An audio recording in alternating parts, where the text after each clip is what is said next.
Hi, everybody. I want to thank you all for joining us today for the first of our three-part series here. My name is Josh Ellis from the Metropolitan Planning Council, and I want to welcome all of you to the beginning of our series here on water resilience in good times and bad. We're going to have a three-part series between MPC, Elevate Energy, and the Natural Resources Defense Council. Where we'll be discussing water-related issues that have been exposed for some, or perhaps just some of us have been reminded by some of the vulnerabilities in our water systems in this moment of COVID-19 and economic shutdown, and talking about strategies as we come out of this to make sure that we build back better and have water systems, whether that's drinking water, stormwater, wastewater, that work better for all of us. Couple of quick housekeeping issues. We will have a slide with information about the rest of the event series in just a moment. We have events the next 2 weeks and hope you can join us for those. Our speakers today from Elevate Energy and the Natural Resources Defense Council are Caroline Packenham, who is from Elevate Energy, and then Jeremy Orr from Natural Resources Defense Council, and then my colleague, Dr. Justin Williams from the Metropolitan Planning Council. I think what the three of them are going to share today are, again, some lessons about where Illinois sits in the national context of the COVID-19 moment and water issues, some specific challenges that have been manifest by this experience for a wide variety of people, and then some things that we can do about it moving forward. Today, you should all see a Q&A function at the bottom of your screen. If you do wish to submit questions, you can type the questions in there. We're going to use the chat window to share links or other resources as they come up, but we won't be monitoring the chat for questions. We'll be focused on the Q&A window there. So please submit your questions there. The webinar is being recorded and will be available for folks who weren't able to join us in virtual person today. So we'll share that link afterwards. And you can choose a number of views. If you want to choose the speaker view, that's great, but we'll be sharing slides in just a moment. Again, questions on Q&A, I'll be filtering those and peppering the presentations from Carolyn, Jeremy, and Justin with those. And then we will have, I think, substantial opportunity on the second half of this webinar for a lot of question and answers and some discussion. And with that, Caroline's going to join us. Welcome, Caroline. And she's going to say a few words, and then we will go right into her presentation. Great. Thank you so much, Josh. Again, I'm Caroline Packenham, and I'm the Water Program Manager at Elevate Energy. And for those of you who are unfamiliar with Elevate Energy, we're a nonprofit organization, and we design and implement programs, energy efficiency and healthy housing programs. And our water program work, it really focuses on ensuring all residents have access to clean, safe, and affordable drinking water. And what we are going to do today is talk a little bit about how COVID-19 is revealing some challenges with our water systems, particularly in regards to water affordability and water utility operations. So what I want to do is kind of give you a brief overview of some of the challenges that we're seeing exacerbated during COVID-19, and then also give you some initial thoughts on how we can begin to address some of these challenges moving forward, and certainly look forward to discussion later on how we might all be able to tackle these challenges together. So if we want to go ahead and flip to the next slide there. So I do think it's really important to start by talking about the water affordability challenges that we've seen prior to and really during COVID-19. Prior to COVID-19 hitting, it's estimated that around 15 million people across the country have their water shut off each year. And living without water, it is an incredibly difficult challenge in and of itself. But when you throw in COVID-19, where hand washing is really absolutely critical, the situation really does become even more dire than it already is. So in response to these concerns, hundreds of utilities across the country and around a dozen states, including Illinois, have called for a moratorium on water shutoffs. And many have also started the process of reconnecting residents to water service. And reconnecting water service, it really has proven to be a difficult challenge, as we're finding that some utilities don't have accurate or comprehensive records on who needs to be reconnected. And then we're also seeing that utilities, they're not really set up to reconnect customers at this mass scale that needs to happen right now. We're also finding reconnection to be challenging because it is really beneficial to have a plumber or water utility staff in someone's home to ensure that there's not a broken or leaky pipe when that water is restored. So you do have public health precautions that need to be taken when you're doing that. And then layer on top of that, if someone does have a leaking or broken pipe, how do they afford a plumber to have their water restored when they couldn't afford water to begin with? So water reconnections during COVID-19 have really shown us, it's easy to turn water off, but incredibly challenging to restore it, especially when time is of the essence during this pandemic. And concerns are also rising about how residents will be able to pay their bills after the pandemic is over. So I think it's really important for us to all really start thinking about water affordability and how we can really craft solutions to help residents out in the future. If we move to the next slide, I also think COVID-19 is really bringing to light many of the workforce challenges that water utilities throughout the country and in Illinois face.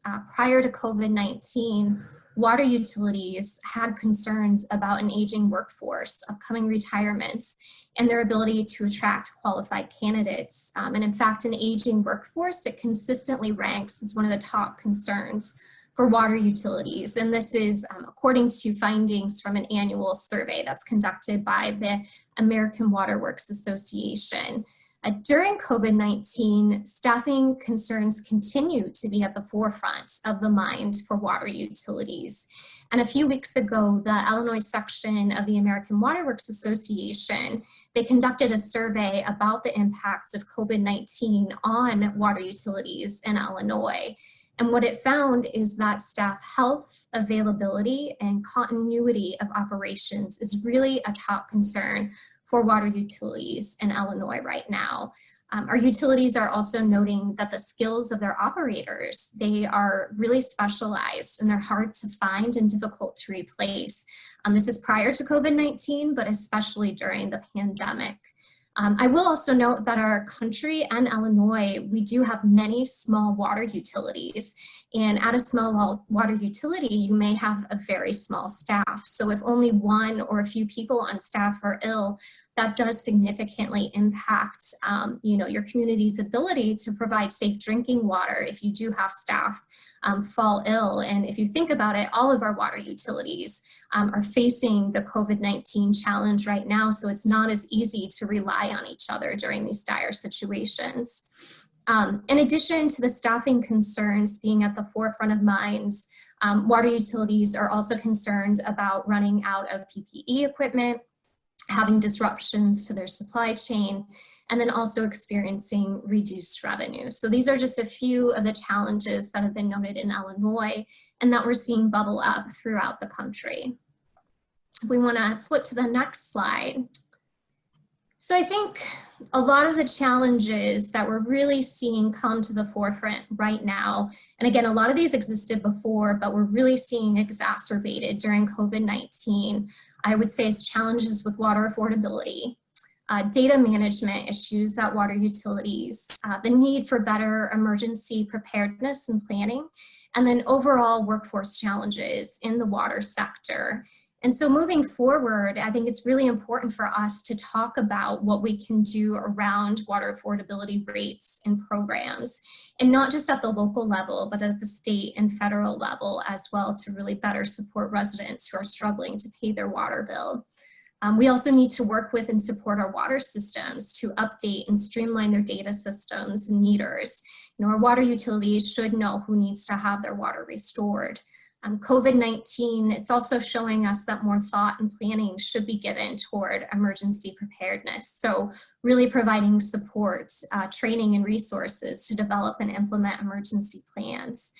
Also ensuring we have networks in place for information and resource sharing. And a lot of these networks do exist, but kind of learning lessons from those networks to ensure it's widespread everywhere. Finally, I think COVID-19, it's really driving home the need to ensure that we have a strong pool of water industry professionals in place to provide safe and clean drinking water. So really working to establish the water workforce of the future, thinking about how to establish networks of retired utility staff and exploring ways to do remote monitoring and work to ensure that we're really prepared in future emergency situations. So these are just a few of the challenges that we're seeing. We can flip to the last slide. In regards to COVID-19 and our water systems right now, but again, we really want to hear from you, the challenges that you're seeing. And I think we all need to come together, residents, water utilities, community leaders, to really figure out what some of the solutions are to address these solutions moving forward. And looking forward to discussing this in more detail during the Q&A portion today. So thank you so much. Great. Thank you, Caroline. Next, we're going to go to Jeremy Orr from NRDC. There he is. Welcome, Jeremy. Thanks so much for joining us today to share some thoughts about how Illinois fits into the national context. Thank you, Josh, and thank you for having me. I know this is an issue that's been at the forefront of NRDC's work for quite some time now, and really glad to be doubling down on this drinking water work in Illinois. Again, my name is Jeremy Orr. I'm an attorney with the Natural Resources Defense Council. I work on our Safe Water Initiative, which primarily focuses on drinking water enforcement and contamination, as well as affordability and access. And I'll just be giving a brief picture of Illinois' water infrastructure in the context of America's overall infrastructure, and just some weaknesses and opportunities and ways that we can better invest in our water infrastructure.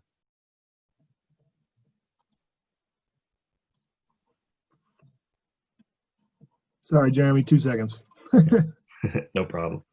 There we go. So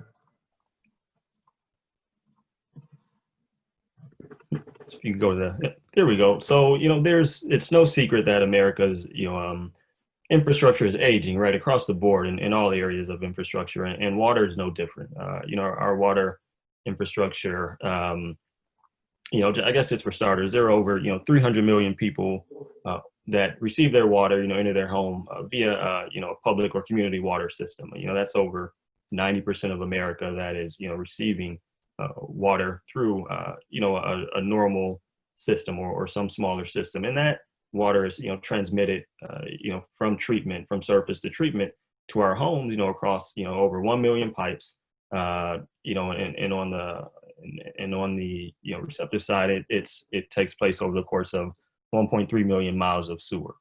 And it's estimated that, dealing with this infrastructure, we lose over 6 billion gallons of water per day, right? And that's across America, right? So to put that into context, on an annual basis of lost water across the country, that's enough water to drown the borough of Manhattan in New York, right? To put it completely underwater. And that's how much we're losing, annually. And a big part of that is because our infrastructure is aging, it's crumbling and it needs to be replaced. So we're talking about infrastructure that was, laid in the mid 20th century. And we're really near, the end of that lifespan, right? Where our water infrastructure may have a lifespan of, 70 to 100 years. If it's laid in the 1940s, 1950s, we're at a space where it absolutely needs to be restored. And, according to the American Society of Civil Engineers, we have a grade of a water infrastructure grade in America, anywhere from a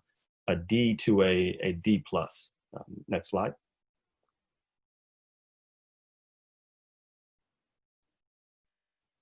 And, I think it's important to understand that Illinois is no different in that context, where our infrastructure is aging and needs to be replaced nationally. The same can be said for the state of Illinois, right? We also have a very old infrastructure, right? A crumbling infrastructure, a very prototypical Midwest infrastructure that's been around for a long time in our drinking water system.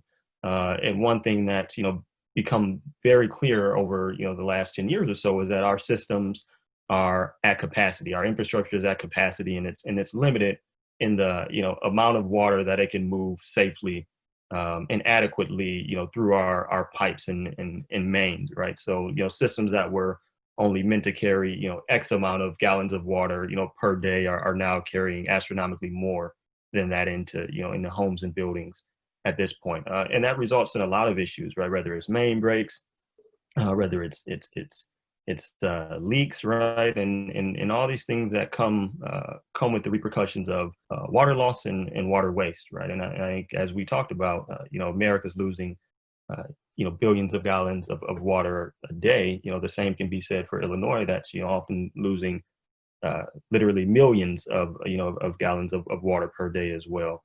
And I think the other piece of that as we get into infrastructure, old infrastructure, is our lead service line infrastructure. That's an issue that's been more prevalent around the country, especially in the region and in Illinois for the past 5-6 years or so. Is that something needs to be done about the lead in drinking water issue in America. And as it stands right now, Illinois is at the forefront of the number of lead service lines that we have in the ground in America. So we have the most, right? It's estimated. So that's a weakness we can work on and present on some of those opportunities shortly. I think the other thing I've recognized is just the lack of asset management plans in many places, where I work and work around the country as well as Illinois. Just the inability to really grasp, what needs to be done, how it needs to be done, and what time frame it needs to be done in. Realizing that asset management plans aren't widespread, right? And that's for a number of reasons. I think one of those reasons could be insufficient funding, right? Whether it's at the state, local, or federal level, but in particular in Illinois, the lack of funding and financing resources to get this work done, which really negates the idea of even having an asset management plan if there's no meaningful way to fund that. Thinking of all that, while this grade that we have of a C minus is a little better than that DD plus that the American rating got for water infrastructure, it's still a lot of work to be done, and we could be doing way better in Illinois. Jeremy, quick question before we advance. Someone asked that 6 billion gallons a day. That's a day, not per year, right?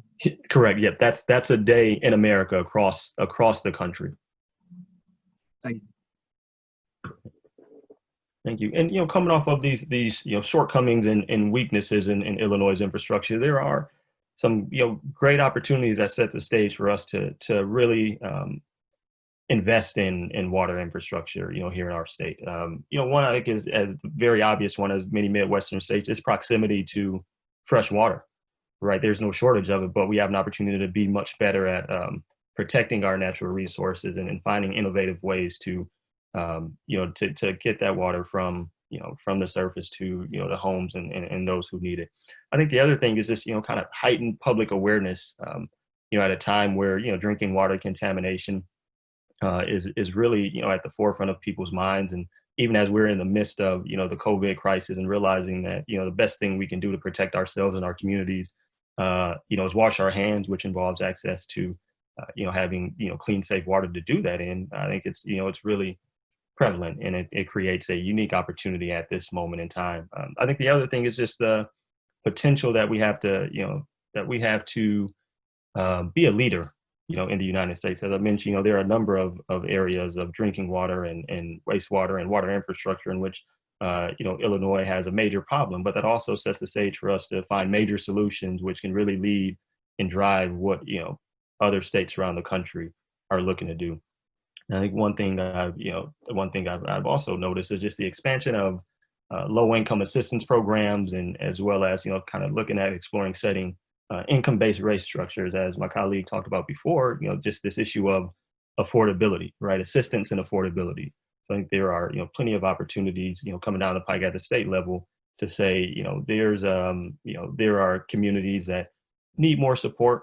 There are communities that still nonetheless still have this access and right to water. How do we make sure that water is affordable and that we can still adequately fund our water systems? And I think as well just the political climate and political will in Illinois, right? Being in a space where there is political leadership that may be interested in having these meaningful conversations about investing in water infrastructure from a number of different angles puts us in a position that we haven't been in quite some time. So thinking of it from that angle as well. Next slide. And then lastly, before I close out, just, I think all of this stuff means nothing if we don't have, the financial resources to fund these, physical water infrastructure projects that we're thinking of and that we're talking about on here today. I think some of the investments that, are being made or are available and that could be made, are kind of listed here. So just thinking through our Clean Water Revolving Fund and our Drinking Water Revolving Fund in Illinois, right? So these are, federal funds that are available for, water systems and municipalities to seek, kind of low interest loans that they could seek out, to do these water infrastructure projects. In many instances, low interest loans, and also in some instances, loan forgiveness opportunities there. The other at the state level, very similar, is our, Illinois Low Interest Revolving Loan Fund, which has, again, low interest rates funded at the state level as opposed to the prior to at the federal level, in which municipalities and water systems can seek support from to do this work. And I think too, just the idea of there has to be some creative ways and innovative ways to create funds, spread across all ratepayers and taxpayers to fund the greater good of water infrastructure across the state. Because these aren't just issues in urban areas, but they're issues in rural areas as well, whether it's drinking water or stormwater management. Just the idea that there is support behind creating a fund to do this. And I think just at the federal level, just overall federal investment in infrastructure, I think we're having these conversations, and we're seeing these conversations take place amongst our federal representatives around these COVID stimulus packages and support that's needed on the ground, and water has very much been a part of these conversations. So just continuing to push our federal representatives and our federal government to really invest in infrastructure. And I think that's critical, because there was a time, right, where, and not very long time ago, where 70% of all, state and local water infrastructure funding came from the federal government. And we live and exist in a time now where that has decreased astronomically to about 13%.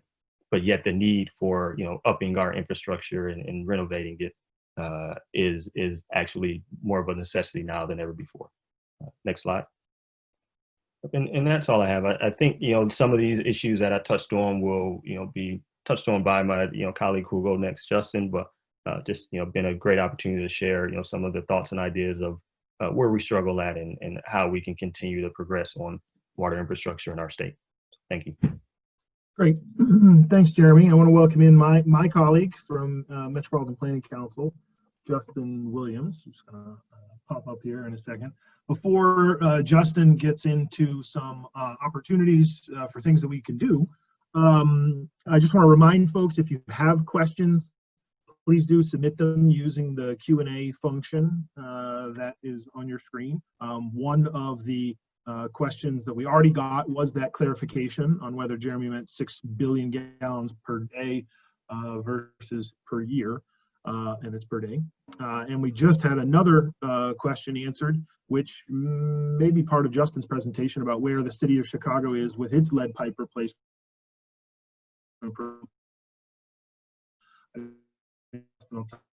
But then we Q&A. So keep submitting questions, and once Justin is finished with his, make sure we come.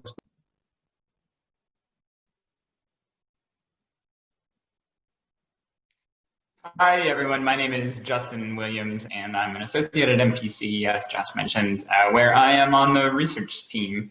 So as we on the research team have begun thinking about what COVID-19 means for the region, one thing we've been looking at is the role that water infrastructure investment might play in any upcoming economic recovery, economic stimulus package for the state. And what I want to provide today is just a snapshot of our findings so far. You can advance the slide, Josh. So Before I talk about economic recovery specifically, I want to zoom out for just a second and point out that economic recovery is just one reason we should be investing in water infrastructure at this particular moment. And this is echoing a lot of the stuff that Jeremy, Caroline, and Josh already mentioned. But we tend to, at MPC, we think there are 3 good reasons to be investing in water infrastructure right now. And the first is to provide immediate relief to water users and utilities. And this includes doing things like reconnecting people without access to running water back to get them running water, and also providing revenue assistance to utilities, as Caroline talked about.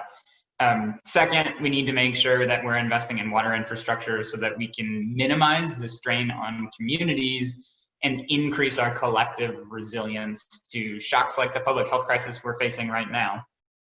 We know there are communities in Illinois where residents can't drink their water because of high levels of lead, which is something that Jeremy touched on. And this adds stress to an already really stressful situation for those communities.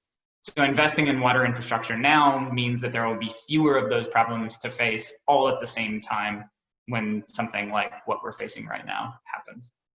And then finally, and then this is what I'm going to talk about from most of the day, for most of the rest of the day today, investing in water infrastructure can create jobs and add to overall state gross domestic product, thereby helping us to recover from some of the economic damage that we're facing presently. Next slide, please. So what kinds of returns can we expect from investing in water infrastructure? So this table here shows you 3 of the more prominent answers to that question. So on the left-hand column, you'll see the authors of 3 different studies who have investigated what kinds of returns we can expect on $1 million invested in water sector spending. In the middle column, you'll see the number of jobs that they've analyzed being produced through $1 million in investment. And on the right-hand column, the amount of economic activity generated by that $1 million investment. So as you can see, estimates range from 10 to 16 jobs created per $1 million invested in water sector, and a return of $1.44 to $1.64 million for every $1 million invested. The point here is that although there is some variation from study to study, we get some pretty substantial job creation and economic activity numbers by investing in water infrastructure. Next slide, please. And it turns out that the kind of job creation and economic growth numbers from investing in water infrastructure look pretty good when compared with other kinds of public sector spending. So what this chart shows you is the job creation benefit of water infrastructure investment as compared with other forms of investment, again, per $1 million invested. So as you can see, investing in water infrastructure creates a similar number of jobs as investing in other forms of infrastructure like transportation and clean energy, as well as the healthcare sector. All of those kinds of investment yield approximately 13 to 20 jobs per $1 million invested. Notably, investing in water infrastructure also creates more jobs per dollar than retail spending, income tax cuts, or military spending. Next slide, please. So what does all that mean in concrete terms? I want to put that in the context of one particular infrastructure example in Illinois that Jeremy talked about, which is replacing all lead service lines in the state. Just to level set, I want to give just a brief overview of what lead service lines are and why we need to replace them. So a service line is a pipe that delivers water to your home from the water main under the street. And you can see it on this diagram as the line running across, the horizontal line running across the bottom quarter of this diagram, right? It runs from that water main under the street and brings drinking water into your home. These lines may be made out of lead if the home or building was constructed before 1986. So these lead service lines, when they are made out of lead, can leach lead into a home's drinking water and are estimated to contribute up to 75% of the lead in drinking water. Lead, as many of you likely know, is a toxic substance which can cause some serious lifelong health and behavioral problems for humans if ingested. MPC and our partners, like folks on the panel at Elevate and the Natural Resources Defense Council, we all advocate for replacing lead service lines to reduce our exposure to this toxic chemical. So to just sum that up real quickly, service lines can be made out of lead, lead's toxic, and we need to replace those toxic lead pipes. Next slide, please. We also know that Illinois has a lot of these pipes to replace, and replacing them represents a pretty major investment opportunity in our state's health. So according to an inventory kept by the Illinois Environmental Protection Agency, there are about 686,000 known lead service lines throughout the state of Illinois. In addition, there are about another 1 million pipes of an unknown material composition that could be lead. So in other words, there are up to 1.7 million lead service lines throughout the state of Illinois. We don't think there are quite that many, but we really don't have a totally accurate count because of that large 1 million pipes that are of an unknown material composition. What the map on the right-hand side shows you is that this is a statewide problem. This map depicts the proportion of known or possible lead service lines as a percentage of total lead service lines broken down by county. So the darker blue the county, the higher the percentage of potential lead service lines. The takeaway here is that counties throughout the state may have significant percentages of lead service lines. So given what we know and what we don't know about the distribution of lead service lines throughout the state, MPC estimates that fully replacing all lead service lines is going to cost somewhere in the range of $8 billion over 20 to 40 years, and it would reach pretty much every corner of the state. Next slide, please. So that's a lot of money, $8 billion. The good news is that we can expect some pretty significant economic returns on that investment. So $8 billion over 20 years will produce roughly 7,000 jobs per year and $650 million per year in economic activity. To get these numbers, we took one of the projections I showed you in the earlier slides and multiplied it according to the amount of investment anticipated. There are some limits to this estimate. It's not an original model where we've looked at exactly what's going to happen with lead service line replacement in Illinois, although it is based on some reliable estimates about capital infrastructure spending. It also doesn't account for things like workforce bottlenecks. Can we actually get 7,000 people to these jobs every year? We're working on addressing those limitations. But still, what this information tells us is that a project of this magnitude can have really substantial economic impacts for the state. Next slide, please. So in addition to producing economic benefits like those I just showed you in the last slide, reducing lead exposure can also help us reduce costs associated with lead in drinking water that we're already paying. These costs include things like healthcare costs and responding to drinking water crises. For example, the Environmental Defense Fund recently projected that for every lead service line replaced, we as a society save up to $22,000 in costs associated with cardiovascular disease deaths. For reference, MPC is estimating that $8,000 is a generous replacement cost for a lead service line in the state of Illinois. What that means is for an $8 billion, back one please.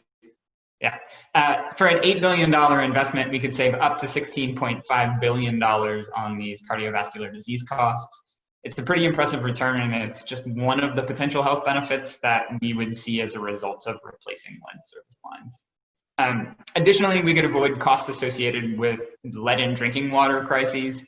In Flint, Michigan, for instance, the state spent $30 million on legal fees and $650,000 a month in bottled water costs in order to deal with the crisis that was created there.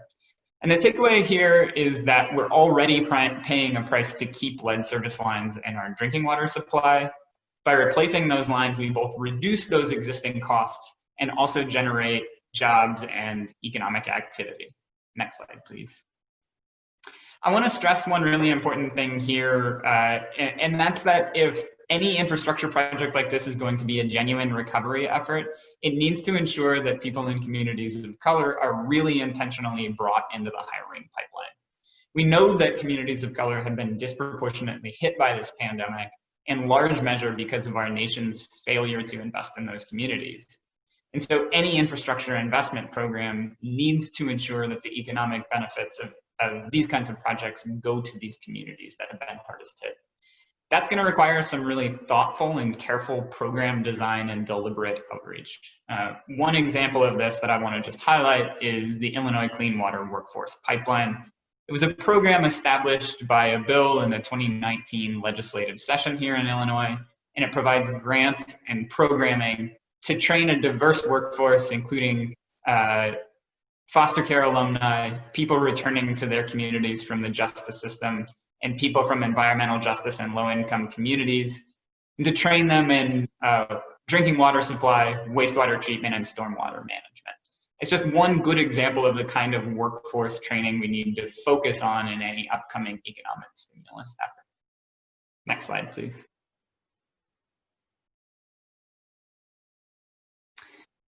To close out, I want to reiterate that lead service line replacement is one important project on a longer list of water infrastructure projects that we need to be pursuing right now as an economic recovery strategy.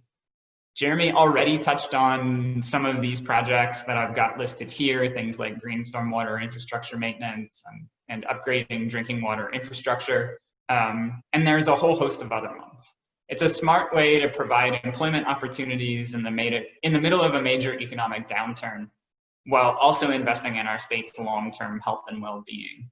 Hopefully this gives you a sense of the kinds of economic impact that water infrastructure investment can have in Illinois. Thanks for listening, and I'd be happy to answer any questions you might have.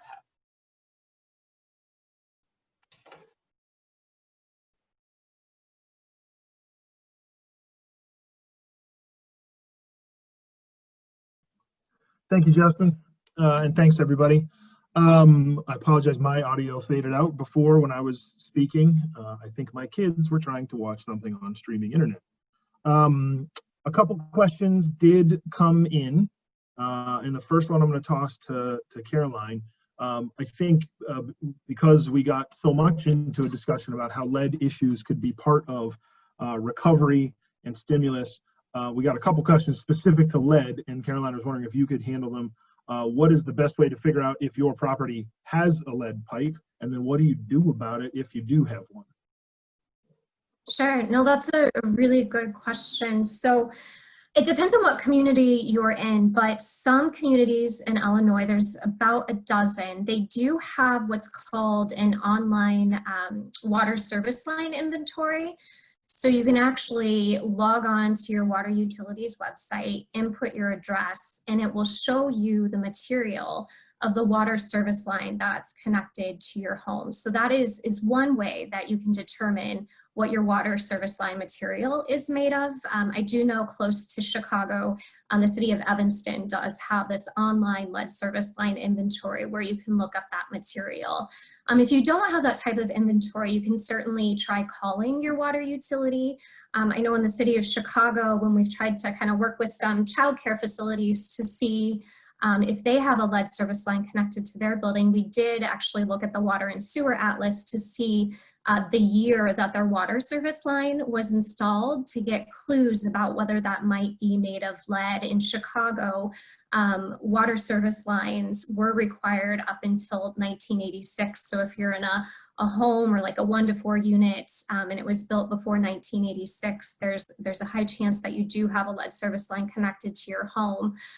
Beyond the utility inspection, you can also conduct a physical inspection. So you could certainly ask a plumbing contractor to come out and take a look. Or I will say NPR has a really useful kind of app or website that you can go to. I believe it's npr.org/pipes. And it actually walks you through kind of a physical inspection you can do in your own home to see if the water service line connected to your home may be made of lead. So those are a few options that you do have, but we certainly hope that more and more communities will actually post inventory information online so that people do have access to the material of their water service line. Great, thanks Caroline. One of the other questions that came in was specific to the city of Chicago and the status of its lead efforts, and I can start on that, and Caroline, fill in anything I miss. So the city of Chicago has, as Justin was describing, more lead pipes than essentially anybody else in the country, to our knowledge. And for the reasons that Caroline was just describing. And historically has not had an active lead service line replacement program. A couple of years ago, we started installing water meters, which we need in order to get to the income-based water rates that Jeremy was describing.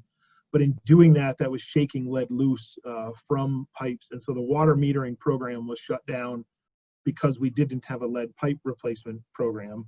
The city has been doing some studies and trying to identify concentrations of lead pipes in communities throughout the city and looking at ways to fund the huge additional cost of removing those lines above and beyond the huge cost of maintaining our existing water service. This is still a work in progress. I know there's multiple people on the phone who would love to be making more progress on that work in progress. But that's where things are in the city of Chicago. I will note that outside the city of Chicago, many of the suburban communities that we work with, Evanston, Rockford, others, are much further ahead on a proactive lead service line replacement program. They also have far fewer lead service lines to replace.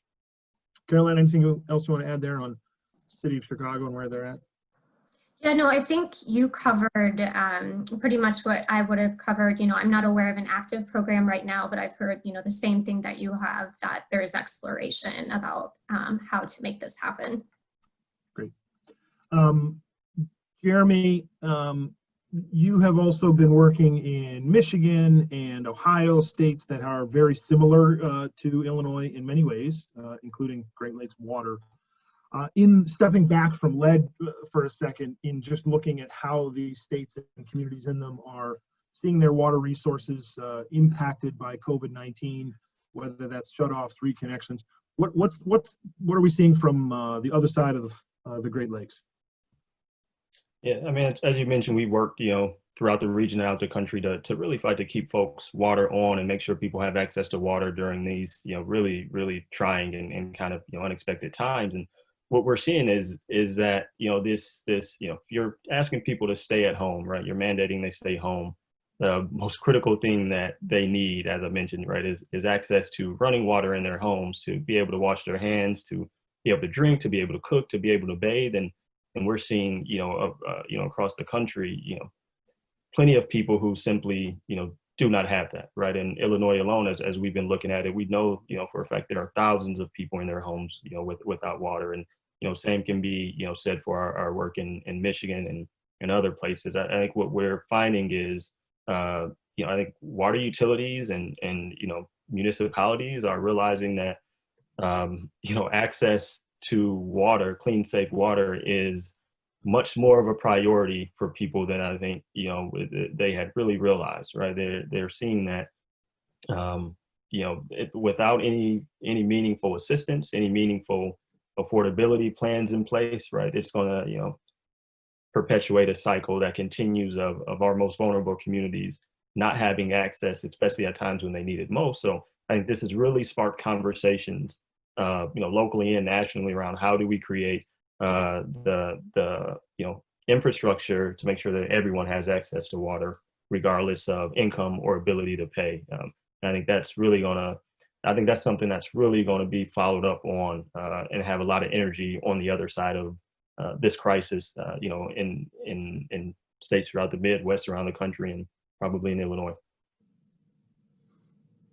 Excellent, thank you. Another question that came in for anybody here who wants to tackle it, Caroline, Jeremy, Justin, and it's from one of our board members, so I'm contractually obligated to ask it, is when these water projects are going on as part of stimulus, what lessons can we learn from other places, or what can we do to ensure that those water infrastructure projects are coordinated with other underground or right-of-way projects, either in the public domain or on the private property, to ensure both greater efficiency, perhaps lower costs, and lower environmental impact? What can we do, and what are others doing to coordinate those sorts of investments? Caroline, you want to jump in? Yeah, I think that's a really important point that was brought up. One community who has replaced all of its lead service lines is Lansing, Michigan. And they were very strategic about doing exactly what was just mentioned in that comment, which is they coordinated their lead service line replacement projects, I believe, with the stormwater infrastructure improvement project. And it actually helped them reduce costs significantly to replace lead service lines in the community. And I think, you know, that's something that the lead service line replacement collaborative also advocates for, is when you do lead service line replacements, it's much more cost effective to do it in coordination either with other infrastructure projects or kind of all at one point in time on a certain block to kind of reduce some of those costs that may happen on a one-by-one basis. So I do think it's something that we really need to pay attention to and incorporate in plans. I think that's a very good point. Excellent. Additional point made earlier on the question about how to identify if you have lead lines. I just want to shout out to our partners at the Center for Neighborhood Technology who are experimenting with, learning from a method developed by someone else, that a way to use building permits, old handwritten building permits that exist in suburban communities in particular, but the city as well, and using new technology that can translate that old handwriting by many, many different people into intelligible data so that they can try to pinpoint where lead lines are most likely to exist. And they, our partners at Center for Neighborhood Technology, will be working with us, MPC, in the South Suburban community of Hazel Crest, who has voluntarily stepped up to say that they want to identify where their lead lines are, and we're going to use this new method from CNT, and we'll see how it goes. We have a couple other questions coming in. While I read those, Justin, you referred a couple times to we're advocating for, we're trying to do this, we're trying to do that. MPC, Elevate, NRDC, we're all members of the Illinois Environmental Council in good standing. Can you talk a little bit about the work that we're doing right now with many partners who are on the call to create a centralized set of water, stormwater, equity-related recommendations to the governor, and how other folks could get involved if they wanted to? Sure, yeah. So we are working, as Josh mentioned, with a handful of environmental organizations from across the state on developing a comprehensive water agenda for this particular moment to be submitted to the governor's office. We're working on this with the Illinois Environmental Council, and it ranges from a handful of, as I pointed out in my slide earlier, relief measures to make sure people have access to the water they need now, economic recovery measures that will induce workforce development, and also resilience measures. So making sure that our stormwater systems can operate optimally both during a crisis and not during a crisis. So there's a bunch of different issues that are in that and are something that we are working on and submitting to the governor's office. If you would like to get involved in that in any capacity, if you have ideas that you think the governor's office need to hear, please don't hesitate to reach out to me, Josh, Jeremy, Caroline, and we would be happy to talk to you about how to get involved in that process. Cool, thanks, Justin. A couple other questions here. Did someone mention a lead service line collaborative? If so, whoever mentioned it, could you say more about what that lead service line collaborative is? And how does one who is not part of the collaborative find out more about the collaborative? Yeah, that's a really good question. So they provide information and resources to promote full lead service line replacement in the United States. And I can actually, in the little chat feature, type in their website, and that'll give you contact information for the collaborative, some of their leads to contact to learn more about how to get involved with the collaborative. And you can also see the list of organizations that are involved with that collaborative as well. So go ahead and type that in for you. Thanks so much, Caroline. One more question on lead, and then I'm going to pivot away to a couple of the other things that are coming in. Someone added a question that they have heard there is a $2 billion program for lead service line replacement in the city. I'm not sure that there's a program. I certainly haven't heard of one. I think that's an estimated cost for the city. I don't know that there's a program that's getting off the ground. Sounds like it's a funding issue was in the question. Yes, coming up with $2 billion would be a challenge right now. I think as we are looking at potential federal stimulus packages in the wake of COVID-19, I know that folks in Illinois are bringing lead pipe issues up there, seeking infrastructure dollar for stimulus. But I also want to reiterate that the lead pipe issues are part of a larger need for infrastructure investment in water issues. And Jeremy was alluding to some of those. So, I mean, we have water utilities who are struggling sometimes to meet compliance for drinking water standards or wastewater standards, flooding. There's a lot of infrastructure needs, and lead is a big part of them because of its public health implications. But the need is much larger. Members, including MPC, but members of the Illinois Environmental Council have been working on statewide legislation to require the removal of lead service lines for a few years now, and until we were all sent home and the General Assembly was effectively shut down. We're making good progress this year on a bill proposal that would have had a revenue stream in it that could have paid for this and relieved a lot of the burden. And we'll revisit that as soon as Springfield opens back up and we can get back to work. Somebody asked about the water agenda for the governor's office. If you want, you can send me an email directly at jls@metroplanning.org, which I'll put in the chat window, and I'm happy to chat with you directly. The question here, are income-based water rate structures being discussed as a real possibility anywhere in Illinois? Well, we'll talk a little bit more about that next week. I can tell you that right now, to our knowledge, there are no water utilities in Illinois with a income-based rate structure, meaning like a progressive, well, ideally a progressive rate structure, so that lower income individuals pay a lower rate and higher income individuals pay a higher rate. There are many utilities that have a program for seniors. There are some that have programs for low-income individuals, but it's not like the rate structure for the entire population is based on income. So it's sort of separate, small programs. You could have your rate based on income. You could also have something called an increasing block rate, so that like the first 50 gallons a day are very inexpensive, and that way you meet your basic needs. And it gets more expensive after that. For folks on the phone who are old enough to remember how long distance phone call billing used to work, that's more or less the way it was. But we don't know of any communities that have increasing block rates in Illinois. We actually know of some that have decreasing block rates, so the water gets less expensive as you use more, because they're trying not to penalize people for watering their lawns. But we're going to talk a lot more about water affordability issues on next week's call. Including talking through some research that MPC, Elevate Energy, and the Illinois Indiana Sea Grant have done together. Another question coming in about examples that we've heard of from utilities across the country responding to issues being made manifest by COVID-19.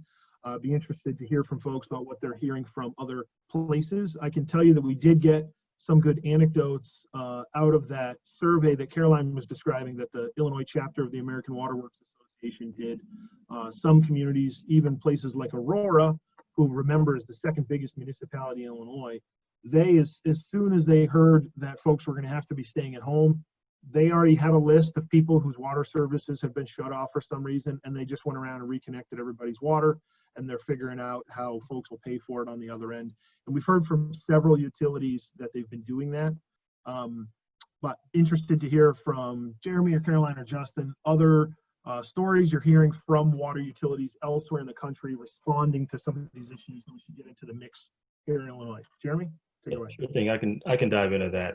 You know, it's really been twofold, right? I think it's been, you know, utilities, water utilities really stepping up and proactively, making the decisions to make sure that, everybody's, going to have access to water regardless of, ability to pay during these times. And for us, that's looked like, moratoriums on shutoffs. And as Josh mentioned in particular, many utility companies, either by choice or by mandate, are working to reconnect. I think the difficult thing has been for a lot of utilities determining where water is shut off, where that data is, and getting to it in a timely manner. But reconnections have been really big.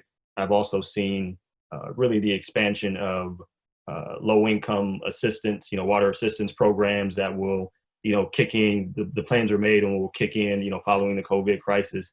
But also, the suspension of late fees or the accumulation of other fees in the time that, residents aren't able to pay. And then some, municipalities, not necessarily water systems, but, working in conjunction with water systems to identify the hardest hit areas. States and municipalities are doing emergency water distribution as they work, around the clock to get people's, water turned back on as well. So it's been, it's been a joint effort, I think, by water utilities and state and local policymakers to make sure that people have access to water during these times. Great. Justin, Caroline, anything else on that question about examples from other places? Yeah, Justin. I did just want to, I don't have any additional information about examples from other places, but I did just want to tag on to something that Jeremy just said, and was sort of, when Jeremy was talking about funding sources, somebody in the chat box asked if there were any funding for utilities in any of the federal bills that have come out and the federal support that's come out recently. And the answer to that is unfortunately no. There has been no support for utilities that I'm aware of anyway.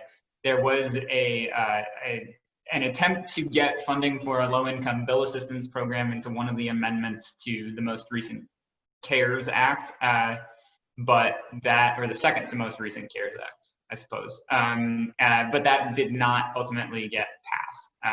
So when Jeremy talks about the need for funding and the need to advocate for state funding, I think that is especially important given that the federal government has not yet taken action on this.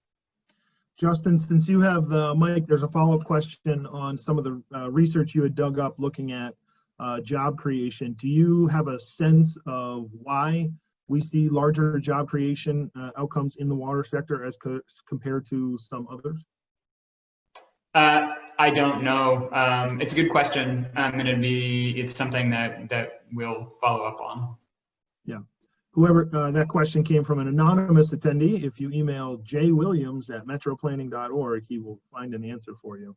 Also, since we have such a good community of attendees today, someone alerted me that, in fact, CMAP has identified that there are a handful of communities in our region who do have increasing block rates for water, and we will figure out who those communities are and make sure that we highlight them next week as a way to bake equity and sustainability into your water rate.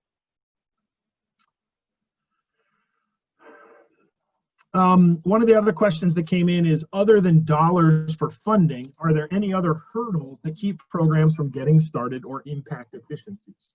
And I would like to tackle this one and invite others to weigh in. One of the challenges that we have in Northeastern Illinois in particular, that is not so prevalent in other parts of the country, is the sheer amount of water utilities that we have. And City of Chicago is a big one, and I'm talking about drinking water here. The City of Chicago is a very large one. We have a handful, and I mean a very small handful, of collaborative water agencies, joint water authorities in the suburbs, but there's really only a couple. And then essentially every other community is on their own. If you're on Lake Michigan water, there are, say, a dozen communities that pump water from Lake Michigan and sell it to neighbors to the west. And then everyone else is buying water from someone, and often they bought it from someone else, and sometimes they bought it from someone else. And I think 5 or 6 connections is the longest connection line we have. And then we also have groundwater and river water communities to the west and southwestern part of the region. But you have a lot of water utilities that are very small rate bases, infrastructure that perhaps was built to serve industry that's no longer there, or other land uses that have changed. And to be honest, many of these utilities are struggling to keep up with the basics. And so, yeah, other than dollars for funding, are there any hurdles that keep programs like major infrastructure projects or anything else from getting started? In my mind, it's this fragmentation of the management of the system that is a huge one. You don't get economies of scale, you don't get efficiencies for communities, and we'll talk about this more next week, for communities who have, say only a residential population now, or only a high income population, or only a low income population. It really constrains your options when that's the case. And the question is, what to do about it? There are some folks who argue that regionalization or consolidation of some utilities is something we should pursue, but there have been experiences recently in places like Michigan and Ohio, and this is where I'm going to ask Jeremy to pop in and talk about the experience on the other side of the lakes with some consolidation of utilities that we should be thinking about here in Illinois if that's a path that we pursue. The other options would be some sort of bailouts or subsidies or wholesale changes in the way that we make allocations of Lake Michigan water. There are other options, but regionalization is one that comes up a lot, and we haven't seen much of it since the 80s when a bunch of the groundwater communities moved to Lake Michigan water. That was a sort of an existential crisis moment for those communities, and I'm just wondering people's take on whether this moment of such huge revenue declines is another existential crisis that might lead to some changes in how we govern water systems. Jeremy, you have any thoughts on the experience of regionalization or consolidation in Michigan and Ohio you want to offer here? Yeah, I do. And I think like you mentioned, the issue's a mixed bag, right? I think we're, kind of going back to you talking about how many, the thousands of systems, small water systems that are servicing these, small rural or suburban communities and the, ones who are, supporting, big urban areas. There are so many systems out there that it's hard to really navigate. And I think, if you talk to, some of our partners in the, down south and out west, they're more inclined to say yes to, consolidation or regionalization, because it means that they would get, served by a bigger, better, more affordable system than the smaller ones that they're dealing with, in some of their areas. But in, places like Michigan and Ohio, and especially in urban areas, we've seen, these same conversations taking place over regionalization. I think it's a tense topic for a lot of people, right? Because I think it's not always done equitably. I think if regionalization, will be taking place in ways that we've seen in Detroit, where regionalization has resulted in still some of the highest, water bills in the country, and hasn't served, the most vulnerable populations in a meaningful way. You're talking to folks there, it'd be more difficult to have these conversations similar in Cleveland, right? But when we think about, doing this in a way that communities at the table, doing it in a way where we talk about income-based rates and assistance that prioritizes those most vulnerable. I think it can be successfully done, but it just really depends on the community and the really democratic process in which that decision is made. Yeah, and then the distribution of costs and who's paying what after you've consolidated everything. One of the challenges here is that, I think some of the suburban communities that were all like kind of similar to each other are the ones that already consolidated because it was pretty easy.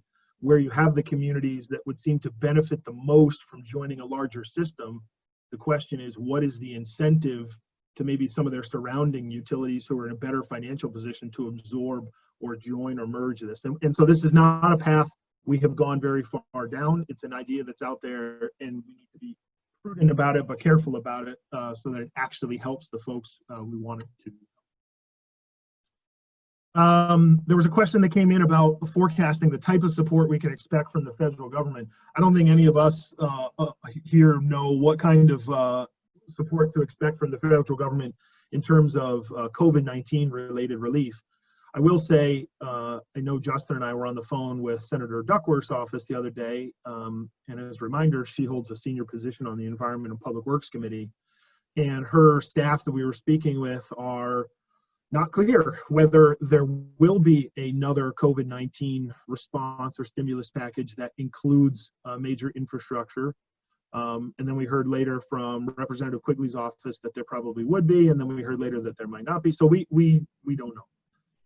So could there be an infusion of funds? Sure, maybe. We don't know to what extent. I think what folks need to also be thinking about is that we already get federal funds into the state of Illinois for water resources issues. There's an annual infusion of funds into the state revolving loan funds. These are infrastructure loan funds that are managed by Illinois EPA. The Water Resources Defense Act is up for renewal. There are a bunch of federal levers that could potentially be pulled right now to secure more resources. But to some of the questions that have been asked already, while new money would be nice, not all of the changes that need to be made are about infusions of new money. Changing your water rates, changing your policies with shutoffs and reconnections don't require external infusions of money, and we need to be thinking about all of them. We have one other question here. I think it's the only one we haven't addressed yet, maybe two. A question about stormwater. And I will say we're going to talk more about stormwater on the third call in this series, but because this one's particularly timely, I'll take it. The question is, stormwater credit trading has not taken off from its moment in DC, where it seems to be building social equity as a wealth transfer from downtown developers to things like church parking lots and outlying neighborhoods who are developing stormwater facilities and selling credits into the market. This call may be mostly about potable water, but I'd be thrilled to hear your point of view on that approach. Well, Joyce, who submitted the question, actually this Thursday, MWRD, the Metropolitan Water Reclamation District here, has on its agenda a ordinance change to the county stormwater ordinance that would remove some barriers to stormwater credit trading in 2 of the 6 suburban watersheds, so the Lower Des Plaines watershed and the Little Calumet watershed. And those changes are something that MPC and the Nature Conservancy have been working on for years, along with other folks. And the premise there is that we would start a 5-year pilot period where you could build stormwater infrastructure in one place, sell credits for development occurring elsewhere, which means a couple of things as it relates to hopefully building social equity, financial equity, and wealth in communities that need it. One, land that has been sitting fallow or unusable, vacant lots, something like that, may, if they're in a flood-prone area, suddenly have value because you could work with an outside investor, which is what these churches are doing in DC, to develop a stormwater facility and then sell those credits for development that is occurring elsewhere, which is in itself good because you'll get stormwater solutions in neighborhoods that perhaps are not getting them right now. And it also should reduce the cost of development in places, perhaps infill development near train stations or smaller lots where the cost of development has become a burden. And that, if those sites can in fact buy credits instead of selling credits, could also generate more economic development, job creation, wealth generation in the same communities. So that vote is on Thursday. If folks are interested in learning more about that, please email me about that, again, at jellis@metroplanning.org. But yeah, stormwater credit trading, if we get a good vote on Thursday, which we believe we will, should be a reality here in suburban Chicago very soon. I think, and then the last question we had, well, this is similar to somewhat about the conversation about regionalization. Is this a moment to pitch new coordinating entities or roles for the city and state who could help align economic development, water infrastructure? Is it? Sure. I think it's a moment for that. I think right now, most of the water operators that we have talked to and worked with are figuring out how to make their systems work, how to ensure that we get water to people. I think the big thinking about where we go from this moment is yet to come. And I think right now we've been focused on getting water to people and getting people to water, and then thinking about how in these federal stimulus packages, maybe for infrastructure or something like that, we would promote some job creation. I think that the question you're asking are, is this a moment for the city, the state, MWRD to coordinate better on larger scale economic development opportunities? I think is a real one. I don't think it's one that is first and foremost in a lot of water utility directors' minds or other water folks. And I'm not sure how we get that discussion going. But I know it was submitted by Current, and I know that they're working hard on it. A couple of questions came in through the chat instead of the Q&A, so I just want to make sure that we talk about that. And this is a good one for Caroline to handle. The question is, if I heard correctly, there's LIHEAP and weatherization assistance that could be made available to folks, and that is the case. We've talked a little bit about a water version of that. Caroline, can you talk a little bit about affordability programs for what we've learned from energy-related affordability programs that might be brought to bear on water affordability programs that don't currently exist? Yeah. So, I mean, in general, I do kind of think water utilities are a little bit behind in terms of what we're seeing in the energy world. So, for example, we don't have like a low-income heating energy assistance program on the water side in the state of Illinois. But like Josh just mentioned, that's something that we're actively pushing for and exploring. But I think, you know, everyone is starting to pay more and more attention to some of the assistance programs that some water utilities throughout the country have, and that energy utilities have, to kind of see how they might be replicated at water utilities. I know the city of Chicago is piloting a utility billing relief program. So that's something that we're seeing coming out now and should be in more of a formal form this summer. So we're seeing that come up, and that's giving relief on bills depending on your income in the city of Chicago. So that's certainly something that we're seeing. Beyond some programs like that, you're also seeing help with home repairs. If you have, you know, maybe leaks in your home, you don't have a very water efficient devices in your home, you're also seeing some programs throughout the country that are helping homeowners identify leaks and make those repairs as well. So you're seeing some billing relief, and then also some water efficiency programs to help people really tackle water affordability challenges on more of a holistic kind of front. So I don't think there's like one solution that's going to help everyone, but kind of looking at different approaches to providing a more holistic way to really help tackle water affordability. And I think it's something that, you know, locally, statewide, and federally, we need to look at to address this comprehensively. Great. One more question we had here is actually a door opener for some research that Justin has been doing along with our Director of Research, Dan Cooper, at MPC. The question is, what is revolving loan funds? So every state in the country has revolving loan funds. So these are loans provided by the state, usually by their version of the Environmental Protection Agency, but sometimes other departments. Loans provided to water utilities. There's two categories. There's a drinking water revolving loan fund, and most other states call it the clean water revolving loan fund, which is where wastewater and stormwater fall. These are loan programs that are fueled with federal and state contributions every year, and they're available to communities to upgrade infrastructure to get into compliance with either the Clean Water Act or the Safe Drinking Water Act. Here in Illinois, they're managed by the Illinois Environmental Protection Agency, and these programs make loans to utilities, in hundreds of millions of dollars a year at low interest rates, lower than you can usually get on the open market going to a bank or some other lender.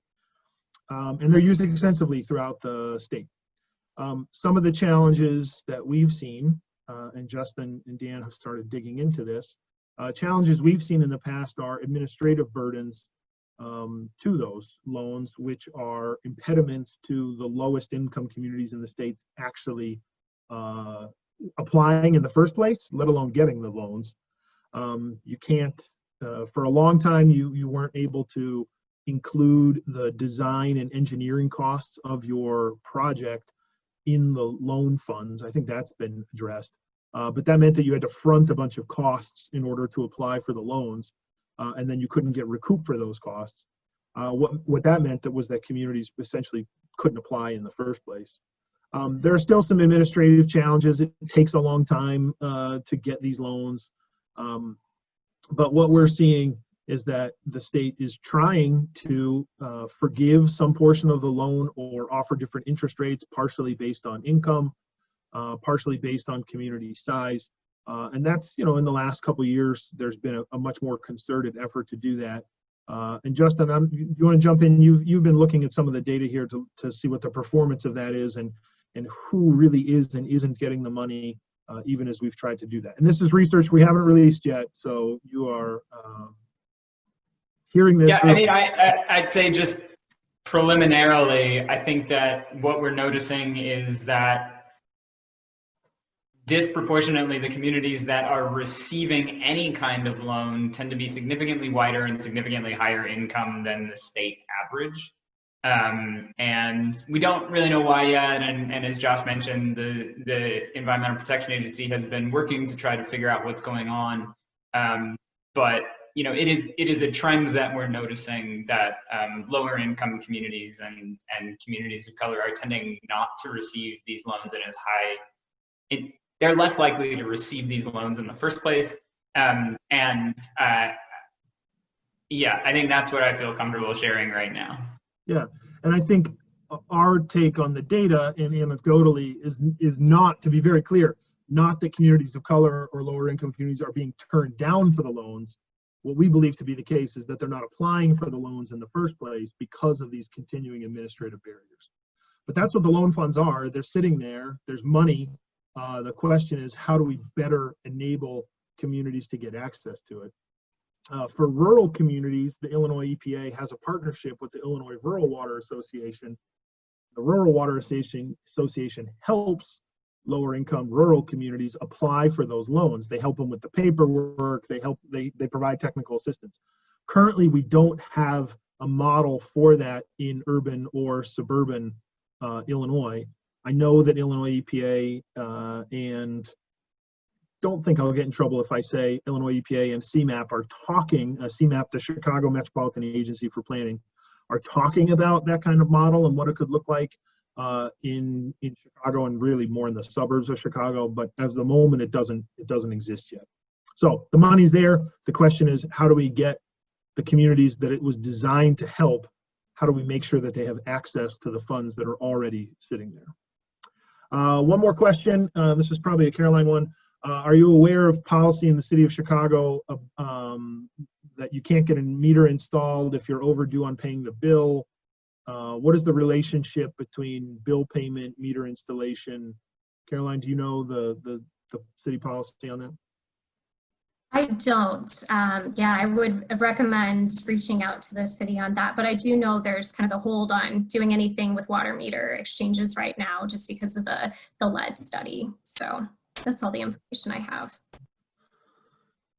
Yeah, Celeste, we can, that question was submitted by Celeste Hammond. We can follow up with you directly about that. I'm not sure, unless Jeremy or Justin know that we know the specific answer to that. I think that is the end of all of the questions that we have received, either through the chat function or the Q&A.